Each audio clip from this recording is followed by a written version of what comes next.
Bientôt une nouvelle taxe sur les nuits d'hôtel, une taxe qui pourrait aller jusqu'à 8 euros par nuit et par personne, Axel de Tarlé.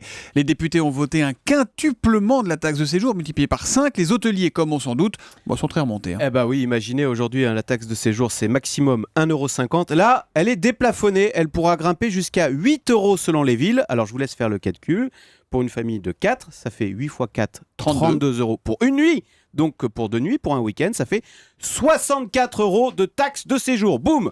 Bon alors, pour être honnête, c'est 8 € maximum pour les hôtels économiques. On se doute que ce sera probablement moins. Oui, c'est pour les hôtels très haut de gamme. Voilà, le 8 €. Mais c'est pas tout. Il y a une deuxième couche spécialement réservée aux hôtels d'Île-de-France. Ça n'a rien à voir, mais pour financer les travaux du métro, figurez-vous qu'on n'a rien trouvé de mieux que de créer en plus une nouvelle taxe de 2 € et à nouveau sur les chambres d'hôtel en région parisienne. Donc là, c'est pas 8 € de taxe, c'est 10 € en plus, enfin jusqu'à 10 €. Alors effectivement, les syndicats des hôteliers s'étranglent et ils demandent qu'on arrête le massacre. Mais Axel, pourquoi cette taxe subie ? Qui en est à l'origine ? Alors ce sont les députés socialistes, ça n'est pas le gouvernement qui lui, au contraire, Laurent Fabius est furieux contre cette nouvelle taxe. On peut le comprendre.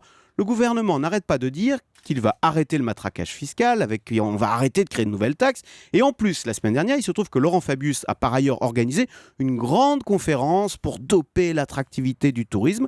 Et là, boum, on vous sort de nulle part une grosse taxe sur les touristes. On comprend que Laurent Fabius soit furieux. Alors, Laurent Fabius, le ministre qui est furieux, les députés qui votent cette taxe, comment ça va se terminer ? Ça va aller au bout ou pas ? Alors peut-être que les sénateurs vont retoquer cette taxe, mais cette affaire illustre parfaitement le manque de lisibilité de l'action du gouvernement qui explique le manque de confiance des chefs d'entreprise qui fait qu'on n'a pas de croissance. Et c'est vrai, on n'arrête pas de dire aux chefs d'entreprise, faites-nous confiance, on va baisser les charges, on va simplifier les normes. Sauf que dans la pratique, c'est le contraire qu'ils observent. On crée un compte pénibilité, on vous sort de nulle part une énorme taxe sur les touristes. Eh bien écoutez, pardon, mais on comprend la méfiance des chefs d'entreprise. C'est un peu le problème du pays en ce moment. On sort les taxes par la porte, elles reviennent par la fenêtre, en l'occurrence par la fenêtre des hôtels. Le Zoom Éco, Axel de Tarlé, tous les matins à 7h10 sur Europe 1. Merci Axel.